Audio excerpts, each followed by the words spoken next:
जिल्ह्याचे पालकमंत्री हरवले, वाशिम शहरात झळकले आपचे बॅनर, चर्चेला उधाण। वाशिम दिनांक 24 जुलै। जिल्ह्याचे पालकमंत्री हरवले, आपची बॅनरबाजीने चर्चेचा एकच विषय। राज्यामध्ये शिंदे यांचं सरकार येऊन जवळपास 2 वर्ष पूर्ण झाले। सरकार बदलले, जिल्ह्याचे पालकमंत्री देखील बदलले।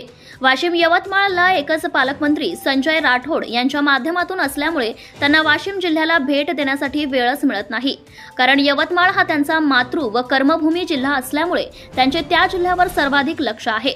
त्यामुळे वाशिम जिल्ह्यासाठी पालकमंत्री संजय राठोड हे नावालाच आहेत। आधीचे पालकमंत्री मुंबईकडे असायचे, ते किमान झेंडा तरी होते। पालकमंत्री संजय राठोड हे फक्त कोणाच्या लग्न समारंभ, वार्षिक आढावा बैठक एवढ्यापुरतेच येतात आणि लगेच निघून जातात। त्यामुळे जनतेचा पालक समस्यांबाबत त्यांना काही घेणं देणं नाही आहे। या जिल्ह्याला मोजकेच पालकमंत्री मिळाले, ज्यांच्यामुळे थोडीफार विकासाची गती आली। गेल्या 2 वर्षांपासून तर हा जिल्हा विकासापासून वंचित आहे।